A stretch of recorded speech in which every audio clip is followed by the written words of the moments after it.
उसका रिवीजन करने वाले हैं।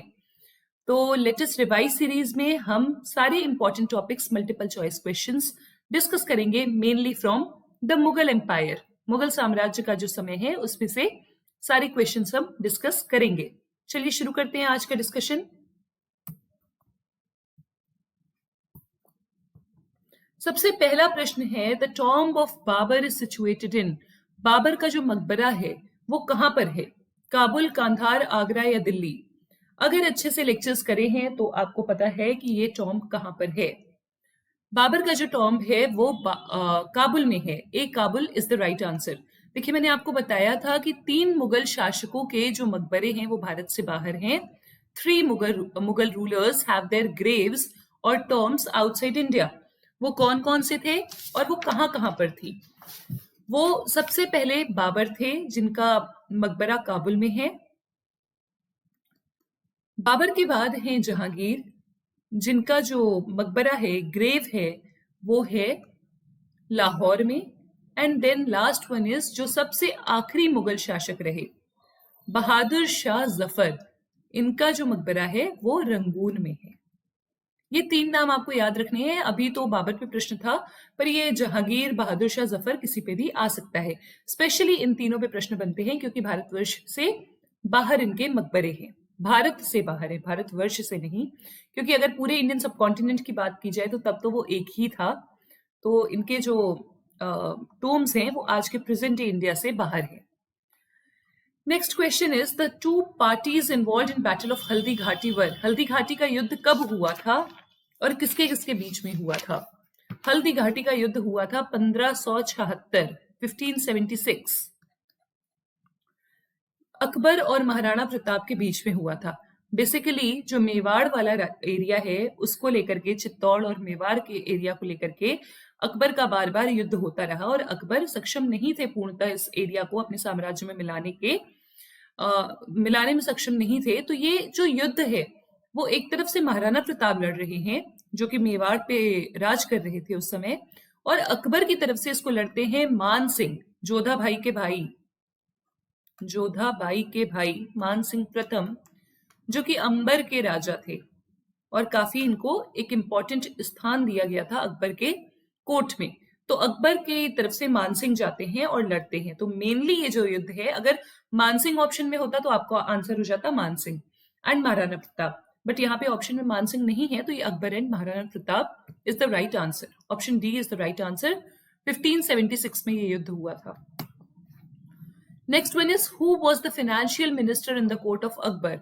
फैजी, बैरम खां, राजा तोदरमल या अब्दुल रहीम?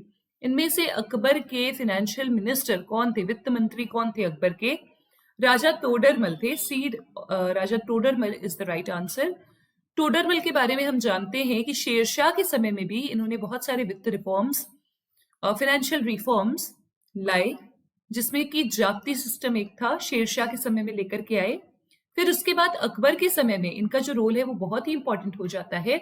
जाप्ती सिस्टम के बाद जो दहशाला सिस्टम आया अकबर के समय में, या फिर जो नसक सिस्टम आया, उसको डिजाइन करने वाले राजा टोडरमल ही थे। और राजा टोडरमल के नाम पे ही जो दहशाला सिस्टम है, जो अकबर के समय काल पे लैंड रेवेन्यू कलेक्ट करने का सिस्टम था, दहशाला, 10 सालों का एवरेज निकाल करके इस सिस्टम में लैंड रेवेन्यू कलेक्ट किया जाता था और 1/3 पे किया जाता था राजा को। तो ये जो दहशाला सिस्टम है, इसको कहीं कहीं पर आप पढ़ेंगे तो टोडर बंदोबस्त भी कहा गया है। क्यों? क्योंकि इसको टोडर जी ने ही, राजा टोडरमल ने ही इसको डिजाइन किया था, तो इसको टोडर बंदोबस्त भी कहा गया है। अकबर के फाइनेंशियल मिनिस्टर थे Raja Todarmal. C is the right option. Next question is, which of the following Mughal rulers were ruling when Britishers came to India? जब ब्रिटिशर्स भारत आए तो कौन से मुगल शासक राज कर रहे थे दिल्ली पर? अकबर थे, जहांगीर थे, शाहजहां थे या औरंगजेब थे? एक मैं आपको हिंट दे देती हूं कि ये जो समय काल है ये 1605 का समय काल है। तो ये किसका समय काल होगा? ये जहांगीर का समय काल था, जब हमने देखा पहले कैप्टन हॉकिंस, विलियम हॉकिंस आते हैं और फिर उसके बाद आते हैं थॉमस रो, और थॉमस रो परमिशन लेकर के जाते हैं सूरत में एक फैक्ट्री स्टैब्लिश करने की। लेकिन वो फैक्ट्री एस्टैब्लिश हो नहीं पाती, और एक्चुअली जो पहली फैक्ट्री एस्टैब्लिश होती है वो होती है मसूलीपट्टनम में। थॉमस रो आते हैं 1615 में और ये आते हैं 1605 में। Next is which of the following Mughal rulers band the use of music in royal court. Music का जो रूल है, का जो यूज है वो रॉयल कोर्ट में किसने मना किया था, किसने बंद किया था? अकबर, बाबर, औरंगजेब या हुमायूं? अकबर के समय काल में तो हमें तानसेन मिलते हैं, मियां तानसेन मिलते हैं, तो वो तो म्यूजिक को बंद नहीं कर सकते। इसका सही ऑप्शन है सी, औरंगजेब। औरंगजेब जो हैं उन्होंने म्यूजिक को बंद किया था। क्यों? क्योंकि वो एक कट्टर मुस्लिम शासक के रूप में प्रसिद्ध थे, और म्यूजिक को वो मानते थे कि इस्लाम के विरुद्ध है। इस्लाम के जो प्रिंसिपल्स हैं उसमें म्यूजिक का प्रयोग शामिल नहीं है, और इसीलिए इन्होंने म्यूजिक, नवरोज जो फेस्टिवल है, हिंदू फेस्टिवल्स में शामिल होना, इन सबको बंद किया। झरोखा दर्शन की जो प्रथा थी उसको भी इन्होंने बंद किया। बहुत सारे चेंजेस लाए थे औरंगजेब ने अपने समय काल में। Next is he was a great Persian writer. He created a new style of writing called Sabke Hind or Style of India. He was a good musician and also participated in Sama of Nizamuddin Aulia. The above description best suits to. ये 3-4 लाइनें दी हुई हैं, आपको बताना है कि किसके बारे में बात हो रही है। ये एक पर्शियन राइटर हैं, इन्होंने एक नई स्टाइल ऑफ राइटिंग सबके हिंदी या फिर स्टाइल ऑफ इंडिया को क्रिएट किया है, बनाया है। ये एक बहुत ही बेहतरीन म्यूजिशियन है और निजामुद्दीन औलिया के समा में ये शामिल होते थे। तो देखिए, इतना तो आपको समझ में आ गया होगा कि निजामुद्दीन औलिया के समकालीन है। अगर आपको औलिया का समय काल याद है तो आप शायद कुछ ऑप्शंस एलिमिनेट कर सकते हैं। खैर, इसका जो सही उत्तर है वो है बी, अमीर खुसरो। अमीर खुसरो का जो नाम है वो जोड़ा जाता है एक सूफी संत निजामुद्दीन औलिया के डिसाइपल के रूप में। अमीर खुसरो कौन थे, कब आए, इनके बारे में जानते हैं हम। देखिए, जो अमीर खुसरो हैं, इनका नाम जोड़ा जाता है सूफी पोएट या सूफी मिस्टिक से। मतलब ऐसा कहा जाता है कि ये सूफी संत थे। निजामुद्दीन औलिया जो हैं उनके ये शिष्य थे, मुरीद थे औलिया के, और इन्होंने लगभग अपने जीवन के 60 वर्ष जो हैं वो भारतवर्ष में दिल्ली सल्तनत के राजाओं के कोर्ट में गुजारे। दिल्ली सल्तनत के अलग अलग 10 राजाओं के कोर्ट में ये रहे, और 60 इयर्स का जो समय काल है वो इन्होंने दिल्ली सल्तनत के राजाओं के कोर्ट में गुजारा। कोर्ट में मतलब कोर्ट पोएट बन के रहे उनके। और देखिए, इनकी जो प्राइमरी लैंग्वेज थी वो पर्शियन थी, लेकिन इन्हें बहुत सारी भाषाओं का ज्ञान था, और इनकी जो राइटिंग्स हैं वो सबसे ज्यादा हमें मिलती हैं पर्शियन, अरेबिक, ब्रिज भाषा। ब्रिज भाषा है नॉर्थ इंडिया की एक बहुत ही प्रसिद्ध भाषा, ब्रिज भाषा, एंड हिंदवी। हिंदवी क्या है? एक अलग स्टाइल है, एक अलग लैंग्वेज हम कह सकते हैं, जिसमें हिंद प्लस उसमें अरेबिया का जो इफेक्ट है अरेबिक वर्ड्स का, उसको मिला के इन्होंने हिंदवी भाषा में भी बहुत सारी चीजें लिखी। ये बहुत ही बेहतरीन एक म्यूजिशियन थे, और इन्हें कव्वाली का फादर भी कहा जाता है। He is known as the father of qawwali. Nizamuddin Auliya के सभा में जाया करते थे म्यूजिकल गैदरिंग्स में ये, और उसके अलावा इन्होंने ध्रुपद, नो नॉट ध्रुपद, ख्याल, ध्रुपद नहीं है, ख्याल और तराना, ये म्यूजिकल फॉर्म्स हैं, इनको भी इन्होंने ही ओरिजिनेट किया। इंडिया में ख्याल और तराना लाने का जो श्रेय है वो अमीर खुसरो को ही जाता है। फिर क्या हो रहा है, हम देखते हैं जो मोहम्मद शाह रंगीले हैं, जो रंगीले बादशाह के नाम से जाने जा रहे हैं, उनके समय काल में ये ख्याल का जो म्यूजिक का फॉर्म है ख्याल, इसका प्रचलन बहुत ज्यादा बढ़ गया, इसको बहुत ज्यादा पेट्रोनाइज किया गया, एंड ओवरऑल ये हिंदुस्तानी म्यूजिक में ये इंक्लूड हो चुका है ख्याल। तो ख्याल और तराना के ओरिजिनेटर भी इन्हें कहा गया, इन्हें फादर ऑफ कव्वाली भी कहा गया, एंड ये निजामुद्दीन औलिया के मुरीद थे, और एक ये खुद भी सूफी संत, सूफी दरवेश थे। तो इतना आपको याद रखना है आमिर खुसरो के बारे में। आमिर खुसरो इसका सही आंसर है। Next is Malik Muhammad Jayasi completed the Padmavat during whose reign. Padmavat जो है उसको मलिक मोहम्मद जैसी लिखते हैं, और किसके समय काल में लिखते हैं? शेर शाह सूरी के समय काल में लिखते हैं। ए Sher Shah Suri is the right answer. Next is with reference to Miya Tansen, which one of the following statements is not correct? मियाँ तानसेन के हिसाब से या मियाँ तानसेन के बारे में इनमें से कौन सा जो स्टेटमेंट है वो सही नहीं है, नॉट करेक्ट। तो 4 ऑप्शंस दिए हैं आपके सामने। ये जो प्रश्न है ये यूपीएससी प्रीलिम्स परीक्षा में पूछा जा चुका है। Tansen was the title given to him by Emperor Akbar. Tansen composed Dhrupads on Hindu gods and goddesses. Tansen composed song on his patrons. Tansen invented many rags. तो तानसेन जो है इनको टाइटल राजा अकबर बादशाह अकबर ने दिया था। तानसेन ने बहुत सारे ध्रुपद कंपोज किए जो कि हिंदू देवी देवताओं को समर्पित हैं। ध्रुपद से तानसेन का नाम जोड़ा जाता है। ये ऑप्शन सही है। मैंने आपको बताया था आमिर खुसरो के बारे में, तो आमिर खुसरो तराना, ख्याल, कव्वाली, इनसे उनका नाम जोड़ा जाता है और ध्रुपद से तानसेन का नाम जोड़ा जाता है। तानसेन ने बहुत सारे गाने बनाए, सॉन्ग्स बनाए, संगीत का कॉम्पोजिशन किया अपने पेट्रन्स के लिए, जिनके वो राज दरबारी बनकर के रहे उनके लिए, एंड इन्होंने बहुत सारे रागों को भी इन्वेंट किया। तो क्या ऑप्शन सही है, क्या गलत है? Option B, C and D are right, A is wrong. Tansen जो टाइटल है ये भले अकबर के 9 रत्नों में से एक है, अकबर के दरबार में थे, लेकिन तानसेन को अकबर कहाँ से लेके आए थे? मैंने आपको बताया था उज्जैन के राजा के दरबार में पहले तानसेन राजकवि थे या संगीतकार थे, जिनका नाम था विक्रमाजीत। वो विक्रमाजीत की दरबार से तानसेन फिर बाद में आकर के अकबर के यहाँ रहने लगे, एंड विक्रमाजीत ने ही इन्हें तानसेन की उपाधि दी थी। तानसेन का जो टाइटल है वो विक्रमाजीत ने दिया था, ना कि बादशाह अकबर ने। ये आपको नाम याद रखना है। Next is, who among the following Mughal emperors shifted emphasis from illustrated manuscripts to album and individual portrait? ये प्रश्न भी आ चुका है यूपीएससी की प्रीलिम्स परीक्षा में।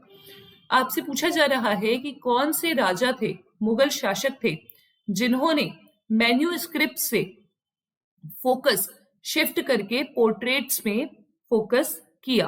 तो देखिए मैन्यूस्क्रिप्ट्स क्या है और पोर्ट्रेट्स क्या है, पहले तो आपको ये पता होना चाहिए, और ये किसकी बात हो रही है आपको ये पता होना चाहिए कि मैन्यूस्क्रिप्ट और पोर्ट्रेट से आखिर ये क्या कहना चाहते हैं। यहाँ पे बात हो रही है, मैन्यूस्क्रिप्ट का मतलब है लिखावट, something which is written by hand.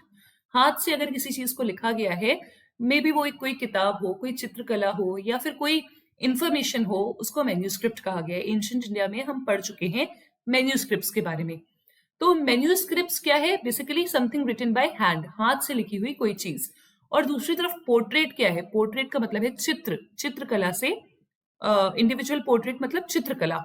तो बेसिकली ये पूछ रहा है कि किसने मैन्यूस्क्रिप्ट से पोर्ट्रेट में शिफ्ट किया। तो पोर्ट्रेट के संरक्षक कौन थे? अगर आपको थोड़ा सा भी इतिहास पता है, थोड़ी सी भी आपने मुगल हिस्ट्री पढ़ी है, तो आपको पता होगा, मैंने ये लेक्चर्स में कवर किया है, अगर आपने लेक्चर्स नहीं देखे हैं तो आप देख लीजिए, तो आपको पता होगा कि चित्रकला का स्वर्ण दौर किसके समय काल को कहा गया था? The golden era of paintings, उसी की बात हो रही है, जहांगीर का समय काल था। एंड मैन्यूस्क्रिप्ट से पोर्ट्रेट में शिफ्ट करना मतलब मैन्यूस्क्रिप्ट इससे पहले था। हमने पढ़ा था the era of, golden era of Hindi literature, किसके समय काल को कहा गया था? अकबर के समय काल को। तो अकबर के बाद आए जहांगीर, और जहांगीर ने क्या किया? मैन्यूस्क्रिप्ट से पोर्ट्रेट में खुद के समय में शिफ्ट किया। मतलब अगर जो पेंटिंग्स का डेवलपमेंट है, पोर्ट्रेट्स का जो डेवलपमेंट है वो बहुत ज्यादा हुआ है, तो वो जहांगीर के समय काल में हुआ है। उसके बाद हमने क्या पढ़ा था? शाहजहां का जो समय काल है वो स्थापत्य कला का स्वर्ण दौर कहा गया है, the golden period for architectural development in India, Shahjahan के पीरियड को कहा गया है। तो इसका सही ऑप्शन है C, Jahangir. Jahangir is the right answer. Next is, with whose permission did the English set up their first factory in सूरत? इसमें से किस शासक के परमिशन से सूरत में पहली फैक्ट्री लगाते हैं अंग्रेज? अकबर, जहांगीर, शाहजहां, औरंगजेब। अभी हम डिस्कस कर चुके हैं पहले कि थॉमस रो और कैप्टन विलियम हॉकिंस आते हैं जहांगीर के समय काल में। विलियम हॉकिंस के बाद आते हैं थॉमस रो, जो कि सूरत में फैक्ट्री लगाने की परमिशन लेके जाते हैं। तो इसका सही ऑप्शन है B, Jahangir. Next is, the loss of Kandahar was a big blow to Mughal empire from the view point of. Kandahar जब मुगल एम्पायर से अलग हो जाता है तो वो मुगल एम्पायर के लिए सबसे ज्यादा किस किस पॉइंट ऑफ व्यू से ये हानिकारक है या किस पॉइंट ऑफ व्यू से ये एक मुगल एम्पायर के लिए लॉस है। कांधार का जो एरिया है वो कहाँ पर है, सबसे पहले तो आपको ये पता होना चाहिए। कांधार का जो एरिया है वो इंडिया के नॉर्थ वेस्टर्न बाउंड्री के पास है। ये अगर प्रेजेंट डे इंडिया है हमारा जम्मू कश्मीर का एरिया, तो यहाँ पर है कांधार का एरिया, काबुल कांधार, ओके, पाकिस्तान अफगानिस्तान। तो कांधार वाले एरिया को किस लिए यूज किया जा सकता है? नेचुरल रिसोर्सेज, क्या यहाँ पे नेचुरल रिसोर्सेज मिलते थे? क्या बफर टेरिटरी थी ये? क्या यहाँ से कम्युनिकेशन होता था या फिर इसकी कोई स्ट्रेटेजिक इंपॉर्टेंस थी? देखिए, नेचुरल रिसोर्सेज तो यहाँ पे कोई नहीं मिलते थे। हमने ऐसा कभी नहीं पढ़ा था कि यहाँ पे किसी नेचुरल रिसोर्सेज को के ऊपर कैप्चर करने के लिए कोई रूलर इस एरिया को कैप्चर करना चाहता हो। हम एंशियंट इंडिया के समय से पढ़ रहे हैं। आचार्य चाणक्य कहते हैं अगर भारतवर्ष में आपको एक स्टेबल, एक विशाल साम्राज्य की स्थापना करनी है तो आपको अपनी नॉर्थ वेस्टर्न बाउंड्रीज को सेव करना है। इसका मतलब क्या है कि ये यहाँ से विदेशी आक्रमण होते थे, तो इसीलिए ये एरिया हमको संभाल के रखना था अपने पास भारतवर्ष में, ताकि विदेशी आक्रमण ना हो सके। तो स्ट्रेटेजिकली ये पोजीशन बहुत ही ज्यादा इंपॉर्टेंट थी। स्ट्रेटेजिकली बहुत ही ज्यादा इंपॉर्टेंट थी। कौन सी पोजीशन? कांधार की पोजीशन। ये बफर टेरिटरी नहीं थी। देखिए, स्टूडेंट्स कंफ्यूज हो गए थे इस क्वेश्चन में, ये भी परीक्षाओं में आ चुका है। ये बफर टेरिटरी इसलिए नहीं थी क्योंकि जब हम पढ़ते हैं कि अकबर के समय काल में उज्बेक आते हैं, तो अकबर क्या करते हैं, कांधार और फिर उधर सिंध, बलूचिस्तान, खैबर पास सब जगह अपने सैनिक तैनात कर देते हैं। तो जब सारे एरियाज में अकबर अपने सैनिक तैनात करते हैं, उसका रीजन क्या था कि उज्बेक्स की बाउंड्री अकबर से मिल चुकी थी। तो उज्बेक और अकबर का जो साम्राज्य है उनकी बाउंड्रीज लगभग मिल रही थी। तो कोई ऐसा बफर एरिया जैसा नहीं था बीच में। मतलब ये जो कांधार वाला एरिया था वो बफर एरिया नहीं था। बफर एरिया हम पढ़ चुके हैं कि दो बड़े स्टेट्स के बीच में कोई छोटा state balance of power maintain कर रहा है तो उसको बफर स्टेट कहा जाता है। जैसे मैंने आपको बताया था कि इंडिया और चाइना के बीच में नेपाल काम करता है, तो वैसा कोई एरिया कांधार नहीं था। कांधार या तो उज्बेक्स की तरफ था या तो हमारी तरफ था। ये बफर स्टेट का काम नहीं करता है। एंड ना ही ये कम्युनिकेशन के लिए इंपॉर्टेंट था, क्योंकि कम्युनिकेशन के लिए तो फिर इधर से भी जाया जा सकता है और इधर से भी जाया जा सकता है। The best suitable option is strategic strong hold. Strategically इसकी लोकेशन जो है काफी ज्यादा इंपॉर्टेंट थी। Option D is the right answer. Next is who built Humayun's tomb in Delhi. Humayun का जो मकबरा है, पहले तो ये जान लीजिए ये दिल्ली में है। ये कौन बनवाता है? अकबर बनवाते हैं, जहांगीर बनवाते हैं, हाजी बेगम बनवाती हैं या नूर जहां बनवाती हैं? इसका जो सही आंसर है वो है सी, हाजी बेगम या हमीदा बानो बेगम भी इन्हें कहा गया। इनकी विडो थी हुमायूं की, इनकी बेगम थी हमीदा बानो बेगम या हाजी बेगम, जो भी है नाम इनका, दोनों ही नाम ठीक है। इन्होंने बनवाया है हुमायूं का मकबरा दिल्ली में। C is the right option. Next is who was the Jain monk whom Akbar gave the title of Jagat Guru. Akbar कौन से जैन भिक्षु को जगत गुरु का टाइटल देते हैं? उनसे काफी ज्यादा प्रभावित थे अकबर। हेमचंद्र थे, भद्रबाहु थे, स्थलबाहु थे या हरिविजय थे? देखिए, भद्रबाहु स्थलबाहु कब थे? ये एंशिएंट इंडिया में थे, हमने पढ़ा था, जब जो जैनिज्म है वो दो सेक्ट में, श्वेतांबर और दिगंबर में डिवाइड हो जाता है। तो ये तो हो नहीं सकते। हेमचंद्र भी हमने एंशिएंट इंडिया में पढ़ा है। इसका सही आंसर है हरिविजय सूरी। हरिविजय सूरी से अकबर काफी ज्यादा प्रभावित थे। ये एक जैन भिक्षु थे और इन्हें जगत गुरु का भी टाइटल दिया है अकबर ने। Very important question. Next is which one of the following ruler organised the Hajj pilgrimage for the first time on the expense of state. पहली बार कौन से मुगल शासक ने या कौन से शासक ने हज पिलग्रिमेज जो है, हज की यात्रा है, उसको पहली बार स्टेट के एक्सपेंस पे, स्टेट के खर्चे पे ऑर्गेनाइज करवाया? कौन थे? अकबर थे, हुमायूं थे, जहांगीर थे या इल्तुतमिश थे? तो देखिए, इसका जो सही उत्तर है वो है ए, अकबर। अकबर ने सबसे पहले शुरू कराई थी हज की यात्रा राज्य के या स्टेट के एक्सपेंस पर, खर्चे पर। Next is the Muslim women warrior चांद बीबी वॉज द रूलर ऑफ। जो चांद बीबी हैं जिनसे अकबर का भी संघर्ष होता है, हमने पढ़ा था, ये किस एरिया की थी? ये जो मुस्लिम वीरांगना है चांद बीबी, ये किस एरिया की रूलर थी? कहाँ पे ये शासन कर रही थी? गोलकुंडा, बीजापुर, विजयनगर या मेरठ? इसका सही आंसर है बी, बीजापुर। हमने पढ़ा था कि चांद बीबी के साथ अकबर का जो युद्ध है बीजापुर में होता है। और हालांकि चांद बीबी जो है वो उनके जो रिजल्ट्स हैं वो फेवरेबल नहीं होते हैं उनके लिए, पर she was a very very powerful lady and very, देखिए वर्ड ही यूज हुआ है वॉरियर, वीरांगना, तो काफी ज्यादा इन्होंने हिम्मत के साथ अपने युद्ध और अपने शासन को संभाला था। Next is who was the last Mughal emperor to sit on the peacock throne. इसमें से कौन से राजा हैं मुगल शासक जो आखिरी शासक होते हैं जो मयूर सिंहासन पर बैठते हैं? नसीरुद्दीन शाह, शाहजहां, औरंगजेब या मोहम्मद शाह? आपको बताना है कि इसमें से कौन से शासक आखिरी मुगल शासक हैं जो कि मयूर सिंहासन पर बैठते हैं। अगर आपको थोड़ा सा भी अपना लास्ट क्लास याद है तो आपको पता होगा कि जो नादिर शाह की इन्वेजन है वो होती है मोहम्मद शाह के समय में। नादिर शाह और मोहम्मद शाह के बीच में एक युद्ध भी होता है करनाल हरियाणा में, जिसमें नादिर शाह जीत जाते हैं और फिर नादिर शाह लगभग 37 डेज 37 दिन दिल्ली में रहते हैं और 70 करोड़ रुपए की लूट करके जाते हैं, जिसमें से वो पीकॉक थ्रोन, मयूर सिंहासन जिसमें कोहिनूर डायमंड लगा हुआ है, वो भी उठा के ले जाते हैं। तो मोहम्मद शाह उस समय रूलर थे और आखिरी रूलर जो कि मयूर सिंहासन में बैठे वो मोहम्मद शाह थे। उसके बाद मयूर सिंहासन नादिर शाह के साथ चला जाता है Persia. This was all for the discussion of Mughal empire. Mughal empire के सारे क्वेश्चन हमने डिस्कस कर लिए हैं। अगला जो हमारा टॉपिक है उसमें हम मराठाओं के उदय के बारे में पढ़ेंगे। Stay tuned, keep studying. Thank you so much.